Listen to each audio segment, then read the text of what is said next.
जम्मू बंद की खबरों को लेकर चैंबर का बड़ा बयान। चैंबर ने मीडिया पर चल रही खबरों को बताया बेबुनियाद। कहा चैंबर ने नहीं दी जम्मू बंद की कोई कॉल।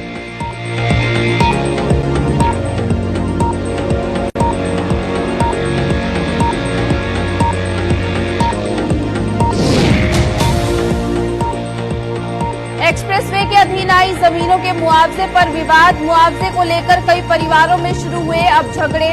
लोगों ने राजस्व विभाग को ठहराया विवादों के लिए जिम्मेदार।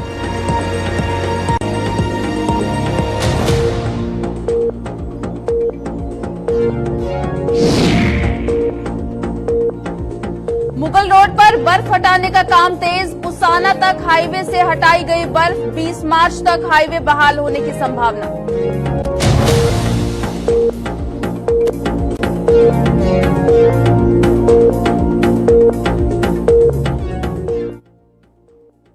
नमस्कार, जम्मू कश्मीर की खास बुलेटिन देख रहे हैं आप। मैं चेतना शर्मा आपके साथ। चलिए खबरों का सिलसिला शुरू करते हैं। मीडिया में चल रही जम्मू बंद की कॉल को chamber of commerce and industries Jammu ने बेबुनियाद बताया है। चैंबर के अध्यक्ष अरुण गुप्ता ने कहा कि प्रॉपर्टी टैक्स को लेकर chamber of commerce and industries द्वारा जम्मू बंद की कॉल नहीं दी गई है। उन्होंने कहा कि अगर भविष्य में जम्मू कश्मीर की जनता अगर इस मुद्दे को लेकर सहयोग मांगेगी तो chamber of commerce and industries Jammu इस पर जरूर विचार करेगी। तो ये बड़ा बयान जो है ये चैंबर ऑफ कॉमर्स की तरफ से जो है ये सामने आया है, जहां पर कुछ दिन पहले जो है ये लगातार कहा जा रहा था कि चैंबर ऑफ कॉमर्स जो है ये अब जो है यहां पर हड़ताल जो है वो कर सकती है। बंद का जो कॉल है वो जो है दी जा रही थी, लेकिन अब जब उनसे बात की गई है तो उनकी तरफ से ये कहा गया कि ऐसा कोई भी फैसला जो है नहीं लिया गया है। इन सभी खबरों को जो है उन्होंने बेबुनियाद बताया है। उन्होंने कहा कि अभी तक जहां पर प्रॉपर्टी टैक्स को लेकर अगर बात करते हैं तो कहीं न कहीं विरोध जो है वो जरूर देखने को मिल रहा है, लेकिन जिस तरह से ये खबरें जो है लगातार मीडिया में आ रही थी कि चैंबर ऑफ कॉमर्स जो है वो जम्मू बंद की कॉल जो है ये दे सकता है, लेकिन इन सभी बातों को जो है उन्होंने बेबुनियाद बताया है। और उन्होंने ये कहा है कि अगर वो ऐसा करेंगे तो इसकी जानकारी जो है वो खुद ऑफिशियल तौर पर आकर जो है देंगे। और इसी के साथ जो है जब जो है अरुण गुप्ता जी से जब बात हुई है तो उन्होंने इन सभी जो है खबरों पर उन्होंने जो है कहीं ना कहीं अपनी क्लैरिफिकेशन दी और उन्होंने ये कहा कि ये सब जो खबरें हैं उस पर किसी भी तरह से कोई सच्चाई नहीं है। इसी खबर पर और अधिक जानकारी देने के लिए हमारे साथ हमारे संवाददाता अनिल शर्मा इस वक्त ज्वाइन किए हुए हैं। अनिल, बताइएगा क्या कुछ ज्यादा जानकारी है? जिस तरह से लगातार हम देख रहे हैं प्रॉपर्टी टैक्स को लेकर विरोध जो है जरूर देखने को मिल रहा था, लेकिन अब ये जरूर कहा जा रहा था कि चैंबर ऑफ कॉमर्स जो है वो बंद की कॉल जो है उसने दी है, लेकिन जब उनसे बात की गई है तो उन्होंने इन सभी बातों को जो है बेबुनियाद ठहराया। देखिए, निश्चित तौर पर मैं आपको बता दूं कि चेतना जम्मू कश्मीर की बात करते हैं तो जम्मू कश्मीर से जैसे ही प्रॉपर्टी टैक्स को लेकर इम्प्लीमेंटेशन की बात आई तो वैसे ही जम्मू कश्मीर के अंदर हर एक सियासतदान जो है वो जो विपक्षी दल है वो लगातार इसको कटघरे में उतारते हुए नजर आए। वहीं पर जब भारतीय जनता पार्टी के सवालों को पूछा गया और कहीं ना कहीं उन्होंने भी इस पर चुप्पी साधी, मगर वहीं पर एक ऐसी बॉडी जो जम्मू कश्मीर की हर एक आवाज को बुलंद करती है, मगर जब उन बॉडी से पूछा गया कि आप क्या कर रहे हैं जम्मू कश्मीर के लिए, तो उन्होंने साफ शब्दों में यह दिखाया कि जम्मू कश्मीर की आवाम के लिए जो है वो हम तैयार हैं, हर एक लड़ाई के लिए जो है वो तैयार रहेंगे। मगर वहीं पर जब उनसे लगातार हमने बातचीत करने की कोशिश की और अब भी हमने बात की है, उनका साफ तौर पर यह कहना है कि जम्मू कश्मीर की सरकार को इस पर विचार विमर्श करना चाहिए, अन्यथा जम्मू कश्मीर के अंदर अगर सरकार इसके बारे में विचार विमर्श नहीं करती है, हालांकि सरकार पर जो है वो पूरा भरोसा है उन्हें, क्योंकि उन्होंने दुखी मन से यह भी कहा कि चैंबर ऑफ कॉमर्स के जो प्रधान है अरुण गुप्ता जी की बात करते हैं तो उन्होंने साफ तौर पर कहा कि हमें सरकार पर भरोसा था, धारा 370 हटी थी तो हमने बड़ी धूमधाम से यहाँ पर खुशियां मनाई थी, मगर अब दुखी मन से यह कहना पड़ रहा है कि जम्मू कश्मीर की आवाम पर जो है यहाँ पर जो है एक पूरी तरह से अगर आपको बताए कि डिक्टेटरशिप जो है यहाँ पर चलती हुई नजर आ रही है, तो कहीं ना कहीं सरकार को इस पर जो है जम्मू कश्मीर की आवाम के साथ मिलकर जो है वो चर्चा करनी चाहिए थी। और कहीं ना कहीं जो लोकल बॉडीज है, जिस तरह से हम चैंबर ऑफ कॉमर्स की बात करते हैं या फिर म्युनिसिपैलिटी की बात करें, तो आपने देखा कि जम्मू कश्मीर की अगर हम बात करते हैं जो इस समय जो भाजपा कहती है कि 3 टायर सिस्टम होना चाहिए, तो जिसके लेकर जो अपर बॉडी है उन्होंने विचार विमर्श जो है वो आवाम के साथ नहीं किया है। मगर वहीं पर जम्मू कश्मीर के उपराज्यपाल मनोज सिन्हा जी का अगर जिक्र करते हैं तो आपने भी उन बयानों को सुना होगा कि उन्होंने कहा कि 80%, हालांकि अगर जम्मू कश्मीर के अंदर वो वोटिंग करवाई जाए इस प्रॉपर्टी टैक्स को लेकर तो जम्मू कश्मीर की आवाम जो है वो 80 से 90% जो है इस प्रॉपर्टी टैक्स के लिए जो है वो तैयार है। और कहीं ना कहीं कुछ ऐसे सियासतदान जो है वो जम्मू कश्मीर को गुमराह करना चाहते हैं, क्योंकि जम्मू कश्मीर के ये जो आवाम है ये उनकी बेहतरी के लिए किया जा रहा है और जम्मू कश्मीर की आवाम के लिए जो है हर एक जो बेहतर कदम होंगे वो हम अपनाएंगे। हालांकि कल आपने देखा कि किस तरह से कल कठुआ के अंदर जम्मू कश्मीर के उपराज्यपाल पहुंचे हुए थे और जिसमें उन्होंने साफ तौर पर शब्दों में कहा है कि जो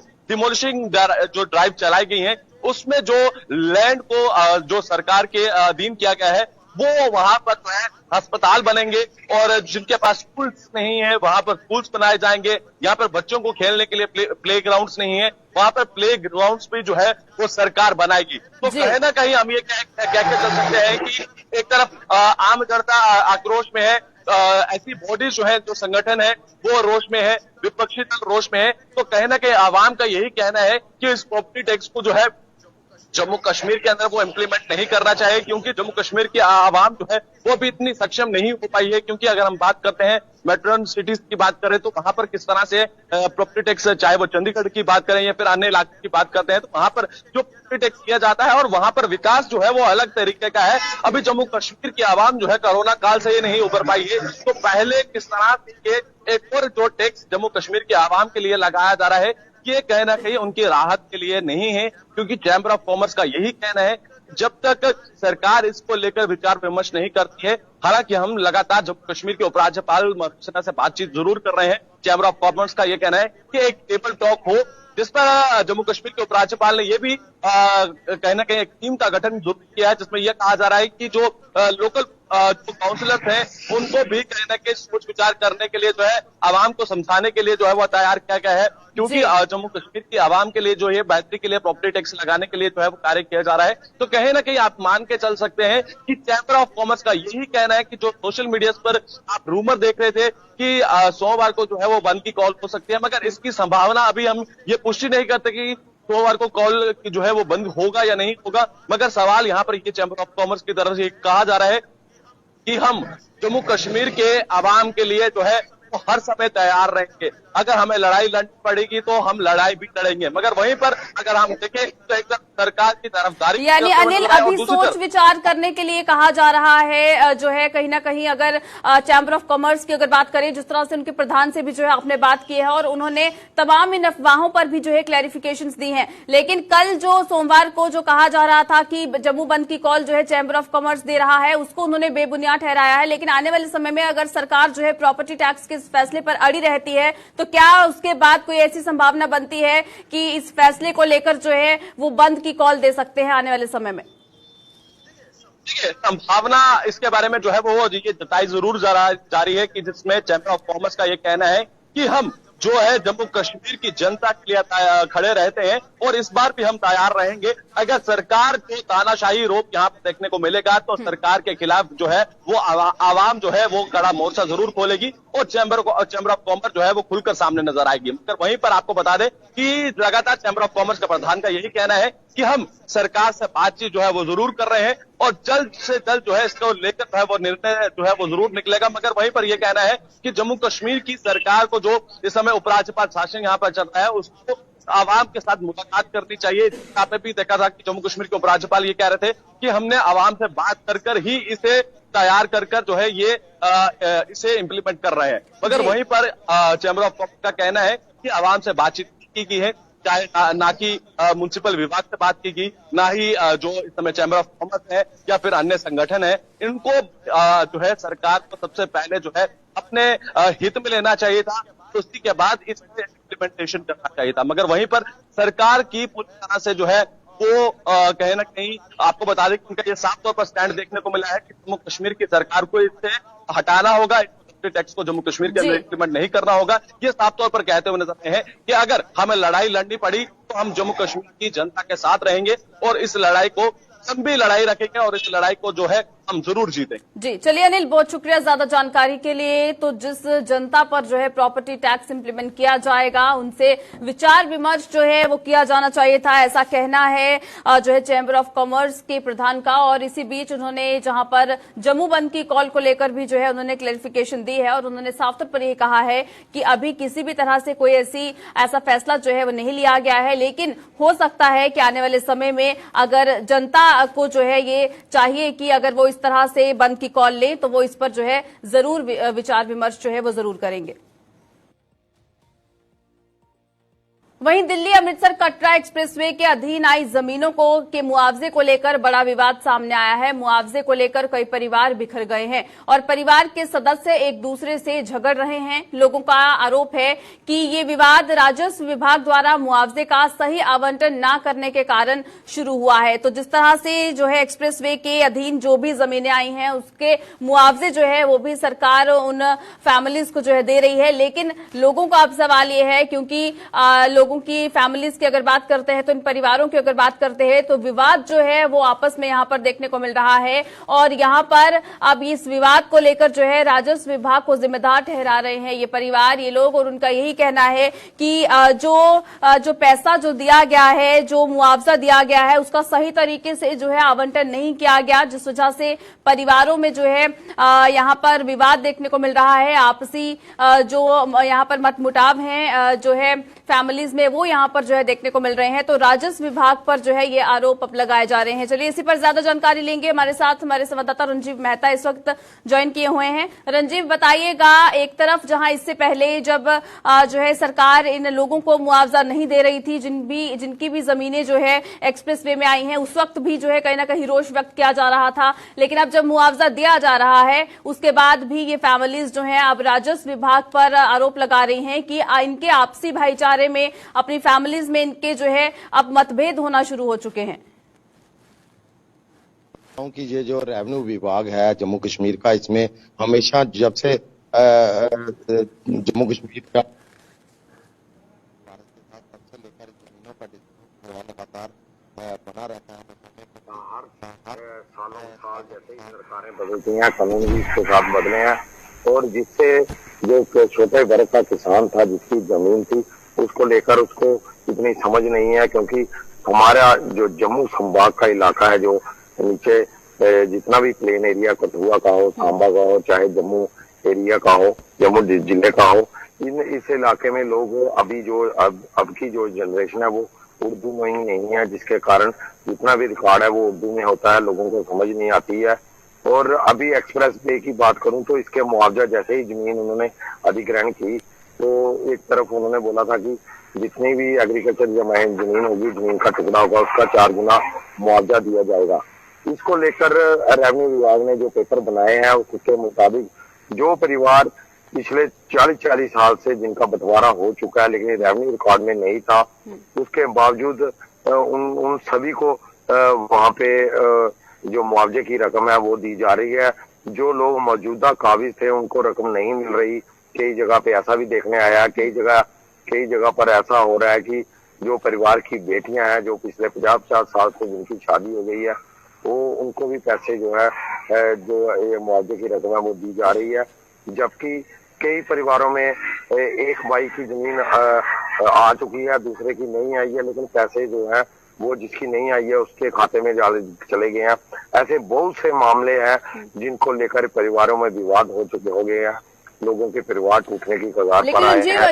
इस विवाद का हल आखिर किस तरह से निकलेगा? क्या रेवेन्यू डिपार्टमेंट पर इसका कहीं ना कहीं जिम्मेवारी इस पर जो है सौंप देना, क्या ये सही है?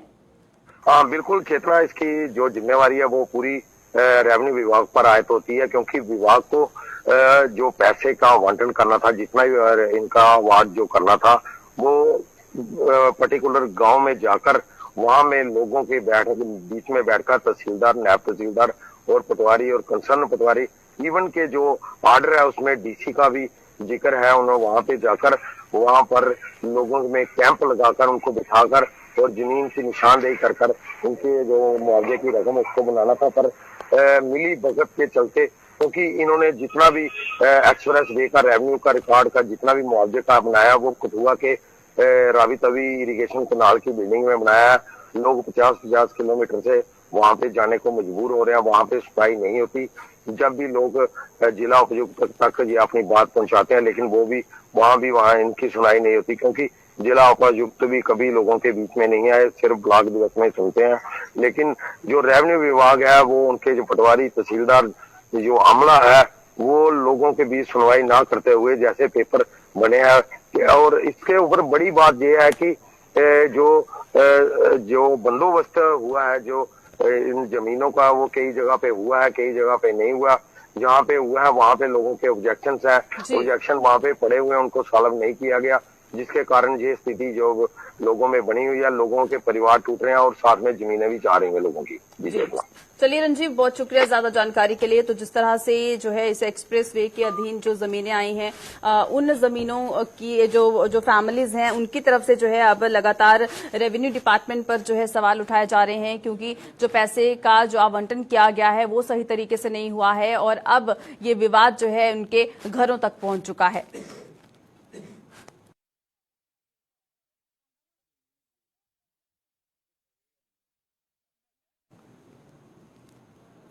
वहीं मुगल रोड पर बर्फ हटाने का काम तेजी से चल रहा है। मुगल रोड पर पड़ी बर्फ को हटाने वाली एजेंसी द्वारा पुसाना तक हाईवे से बर्फ हटा दी गई है। हाईवे से पीर स्ट्रीट तक 2 हफ्ते तक बर्फ हटाए जाने की संभावना जताई जा रही है।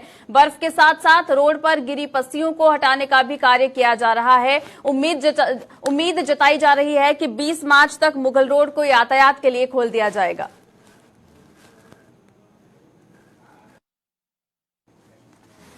तो जिस तरह से आप जो है तस्वीरों में देख सकते हैं, मुगल रोड की ये तस्वीरें जो हैं आपको दिखाई जा रही हैं, जहां पर जो है बर्फ हटाने का काम तेजी से चल रहा है। और इसी को लेकर जो है आपको बता दें, हाईवे से पीर स्ट्रीट तक 2 हफ्ते तक बर्फ हटाने की संभावना जो है वो भी यहां पर बन रही है। इसी पर चलिए ज्यादा जानकारी लेंगे। हमारे साथ हमारे संवाददाता आकाश मलिक इस वक्त ज्वाइन किए हुए हैं। आकाश, बताइएगा, जिस तरह से मुगल रोड की अगर बात करें तो काफी समय के बाद जो है अब खुलने की संभावना है, बर्फ हटाने का काम जो है यहाँ पर तेजी से चल रहा है। क्या लगता है 20 मार्च तक मुगल रोड को यातायात के लिए खोल दिया जाएगा? जैसा मैं आपको बताता चलूँ, ये मुगल शहरा एक तारीखी शहरा है रजौरीगंज के लोगों के लिए, एक टाइपी पंचायत के लिए एक मुस्लिम मुगल शहरा जो है आज जो है इसमें जो है काम की रफ्तार जो है शुरू कर दी है। कुछ दिन पहले कुछ लोगों ने हमसे बात की, हमने खबर की थी, उनका कहना था कि जो है इस बार बर्फ जो है स्नोफॉल कम हुई है और जो डिपार्टमेंट जो है इसको नहीं देख रहा है। कल आज सुबह जो है डिपार्टमेंट हरकत में आया, इस वक्त जो है मुगल शहरा से जो है शुरू हो गई और 28 किलोमीटर जो पुशाना आर्मी कैंप है वहां तक जो है आज जो है इनने उनको बर्फ को साफ किया है। और कुछ ऑफिशियल से हमारी बात हुई है, उनका ये कहना है कि अगर मौसम ने साथ दिया 15 या 20 दिन के अंदर हम इस रोड को जो है साफ कर देंगे। जी इतना। जी चलिए आकाश, बहुत शुक्रिया ज्यादा जानकारी के लिए। तो जिस तरह से मुगल रोड की अगर बात करें तो जो है सर्दियों के दिनों में जो है हर साल इसी तरह से जो है बंद कर दिया जाता है, क्योंकि रास्ते जो है वो बंद हो जाते हैं और बर्फबारी जो है जिस वजह से यहाँ पर जो है काफी ज्यादा तेज होती है। लेकिन अब जैसे ही मौसम में बदलाव आया है, बर्फबारी जो है वो कम हुई है, उसके बाद सड़कों पर पड़ी बर्फ को जो है हटाने का काम शुरू हो चुका है। बड़ी बड़ी मशीनरीज जो है वो यहाँ पर लगा दी गई हैं और अब उम्मीद यही जताई जा रही है कि मुगल रोड को जो है एक बार फिर यातायात के लिए जो है यहां पर इसे खोल दिया जाएगा।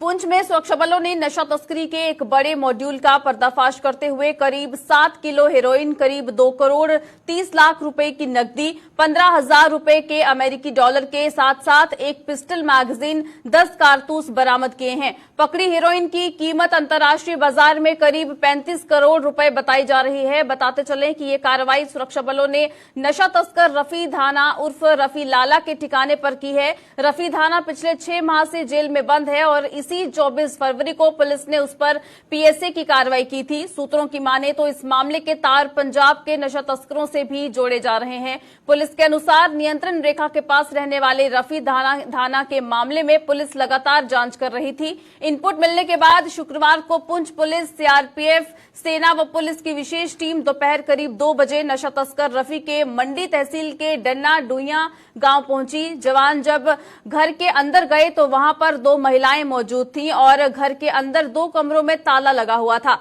काफी देर के बाद जब चाबी नहीं मिली तो सुरक्षा बलों ने कमरों के ताले तोड़ दिए, जिसके बाद कमरे से मादक पदार्थ सहित नकदी और असला बरामद किया गया। नोटों को गिनने के लिए वहां पर मशीनें मंगवानी पड़ी। फिलहाल पुलिस आगे की कार्रवाई में जुटी हुई है।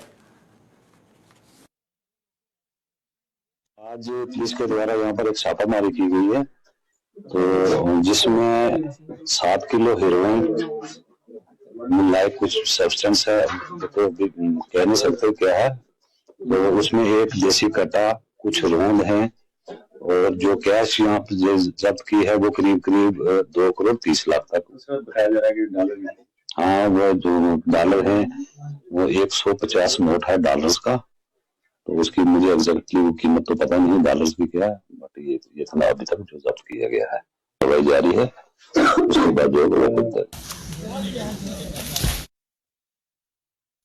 अपनी मांगों को लेकर पटवारियों के धरने प्रदर्शनों का सिलसिला जारी है। आज चौथे दिन भी पटवारियों ने ऑल जम्मू एंड कश्मीर पटवार एसोसिएशन के बैनर तले जम्मू में प्रदर्शन किया और अपनी मांगों को लेकर नारेबाजी की। प्रदर्शन कर रहे इन पटवारियों ने सरकार पर निशाना साधते हुए कहा कि सरकार ने नायब तहसीलदार की सीधी भर्ती कर उनके भविष्य को जहां अंधेरे में धकेल दिया, वहीं वेतन विसंगतियों को दूर करने को लेकर भी कोई कदम नहीं उठाया। इसके अलावा पटवारियों का क्या कुछ कहना था, आइए वो भी देखते हैं। टैकल नहीं कर सकता है।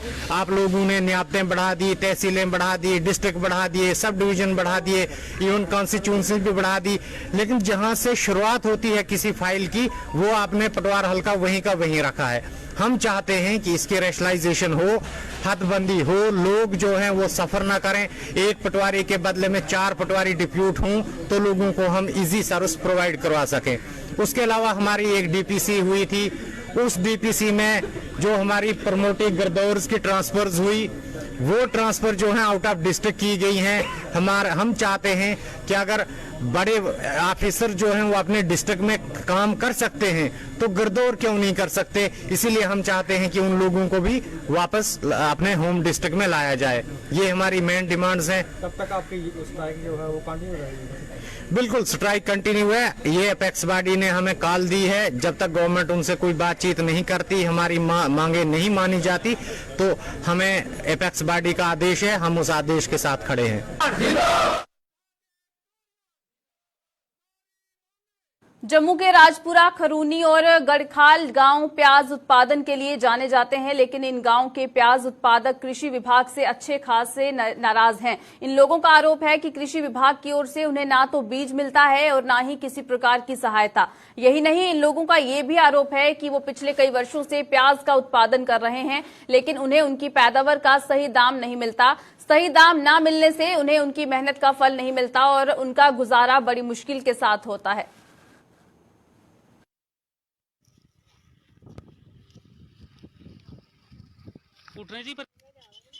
असें प्याज लांदे कम से कम 20 साल होई आ। असें अज्ज तक कोई समझो जेह्ड़ी एग्रीकल्चर दी तरफों असें कोई मदद कोई किश नहीं असें कदें मिलेआ है, कोई बेनीफिट नहीं मिलेआ है। ते किसानें वास्ते बनाए दो? हाँ जी, किसानें वास्ते बनाए दा होग पर बड्डे बड्डे ठेकेदारें वास्ते होग, साढ़े लेई किश नहीं। असें कदें कोई एह्दी सुविधा जेह्ड़ी ओह् नेईं मिली है। होग एग्रीकल्चर फिर बीज बूज कौन? हाँ जी, बीज अस प्राइवेट गै खरीदने आ। ते बचत घट्ट होवे बद्ध होवे, चलो जे साढ़ा कम्म है, साढ़ा पेशा है, असें करदे गै रौह्ना ते करदे गै पिच्छों करदे आए आं, करदे गै रौह्ना असें। जम्मू च केह्ड़ी जगह प्याज लगदा है? हाँ जी, एह् राजपुरा, गढ़खाल, खनूनी, ये साढ़ा प्याज दे लेई मशहूर है। ते एह् प्याज साढ़ा जम्मू, श्रीनगर सारे समझो इद्धरों गै जंदा है। ते बाकी इस बारी कोई सब्जी प्याज दा कोई रेट असें मिलेआ नहीं है इन्ना, पर फिर भी अस ला दे आं, कम्म करा दे आं। इधर और भी 2-3 पिंड ने प्याज मशहूर है, खरूनी, गढ़खाल हुई है, इतना प्याज बड़ा मशहूर है। ज्यादा फसल का प्याज होंगी इधर, पर इस बार प्याज मंदा बड़ा, खर्चे भी नहीं पूरे हुए इधर। बाकी एग्रीकल्चर तो बोलता भी बीज देने जे देने, सानू कुछ सपोर्ट मिली नहीं है। फायदा ले जाते बड़े बड़े ठेकेदार, निक्के जिम्मेदारी कौन पुछा साढ़े वालों कोई आया नहीं थोड़ी फायदा देना, ना कोई बीज वगैरह कोई सब्सिडी ना कुछ नहीं। बीज वगैरह खुद लैंदे? हाँ, बाजारू बाहरों प्राइवेट।